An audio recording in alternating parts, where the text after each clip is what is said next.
పాసమైలారం దుర్ఘటనలో సహాయక చర్యలు కొనసాగుతున్నాయి. తాజా వివరాలు మా ప్రతినిధి రామకృష్ణ ప్రత్యక్ష ప్రసారం ద్వారా అందిస్తారు.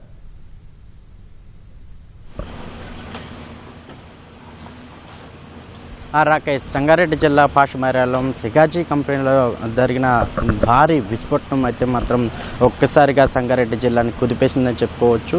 అయితే మూడో రోజు కూడా సహాయక చర్యలు కొనసాగుతూనే ఉన్నాయి. నిన్న రాత్రి మాత్రం వర్షం నేపథ్యంలోనే కొంత ఈ పనులు అయితే కొంచెం నిలిచిపోయినట్లు కూడా తెలుస్తుంది. ఇప్పటి వరకు అధికారిక గణాంకాల ప్రకారం 36 మంది మృతి చెందినట్లు కూడా తెలుస్తూ ఉంది. మొత్తంగా మరో 35 మంది వివిధ ఆసుపత్రుల్లో చికిత్స పొందినట్టు తెలుస్తుంది. అయితే ఈ భారీ విస్ఫోటనం మొత్తంగా దాదాపు 700 నుంచి 800 డిగ్రీల ఉష్ణోగ్రత ఈ పేలుడు సమయంలో వెలువడినట్లు కూడా తెలుస్తుంది. అయితే ఈ భారీ విస్ఫోటనం జరిగిన ఆ ప్రదేశంలో చుట్టుపక్కల ఉన్నటువంటి దాదాపు ఒక 20 నుంచి 30 మంది పూర్తిగా బాగా కాలిపోయినట్లు కూడా తెలుస్తూ ఉంది. అయితే అక్కడ స్థానికంగా పనిచేసినటువంటి ఈ రెస్క్యూ టీమ్ తెలిపిన వివరాల ప్రకారం బాడీ మొత్తం కూడా మాంసపు ముద్దలాగా తయారైంది. అదేవిధంగా ఒక్కొక్క బాడీ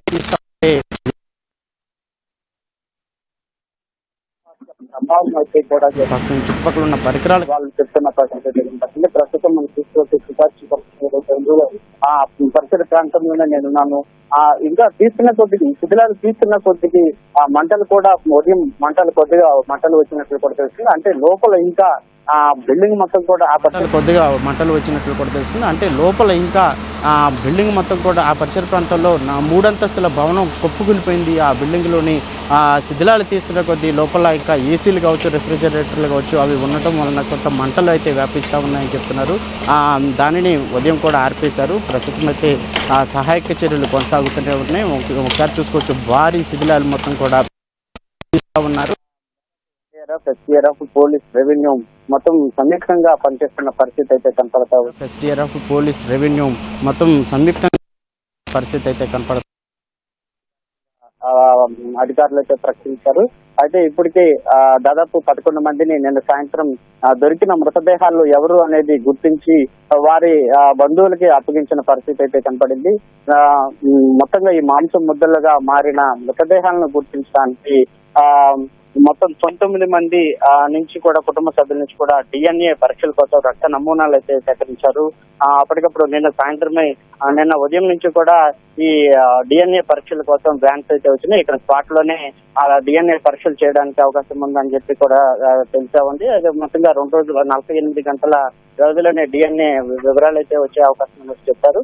అయితే ఒక్కొక్కరిగా ఆ బాడీలకు సంబంధించి ఆ కుటుంబ సభ్యులు గుర్తించిన వారిని కలెక్టర్ ప్రావీణ్య ఆధ్వర్యంలోనే కుటుంబ సభ్యులకైతే అప్పగిస్తా ఉన్నారు. కలెక్టర్ ప్రావీణ్య ఆధ్వర్యంలోనే కుటుంబ సభ్యులకైతే అప్పగిస్తా ఉన్నారు. నిన్న సాయంత్రం ప్రభుత్వం ఇచ్చిన హామీ మేరకు 11 మందికి ₹1,00,000 చొప్పున స్పాట్ క్యాష్ తక్షణ సహాయంగా కింద వారికైతే అదేవిధంగా మొత్తంగా ఈ మరికొద్ది సేపట్లోనే కాంగ్రెస్ రాష్ట్ర ఇన్ఛార్జి నటరాజ్ మేనన్, పిసిసి అధ్యక్షులు మహేష్ కుమార్ గౌడ్ పటాన్చేరు పరిధిలోనే ఉన్నటువంటి ధృవ ఆసుపత్రికి సంబంధించి అక్కడ క్షతగాత్రులను పరామర్శించడానికి రానున్నట్లు కూడా తెలుస్తా ఉంది. మొత్తంగా పార్టీ తరఫు నుంచి భరోసా కల్పించడానికి మొత్తంగా ఈ నిన్నటి నుంచి కూడా మంత్రి దామోదర్ రాజనరసింహ దీనికి సంబంధించి పర్యవేక్షిస్తూ ఉన్నారు. ఆసుపత్రిలో క్షతగాత్రులను మెరుగైన చికిత్స అందించే విధంగా వైద్యులు కూడా తగు సూచనలు చేస్తూ ఉన్నారు. ఇప్పటికే ఇద్దరు మాత్రం ఆసుపత్రిలో చికిత్స పొందుతున్న మరో ఇద్దరు పరిస్థితి కొంత విషమంగా ఉన్నట్టు తెలుస్తుంది. మిగతా వారైతే మాత్రం కోలుకుంటున్నట్లు కూడా తెలుస్తూ ఉంది. కాకపోతే ఈ భారీ విస్ఫోటనం ప్రభావానికి దాదాపు 70 నుంచి 80% కాలిపోయిన వారు కొంత విషమంగా ఉంది. మిగిలిన వారి పరిస్థితి అయితే కొంచెం నిలకడగా ఉందని కూడా చెప్తా ఉన్నారు. ఆ సహాయక చర్యలు అయితే మాత్రం కొనసాగుతూనే ఉన్నాయి. ఇంకా శిథిలాల కింద ఎవరున్నారు అనేది తెలియాల్సి అయితే ఉంది.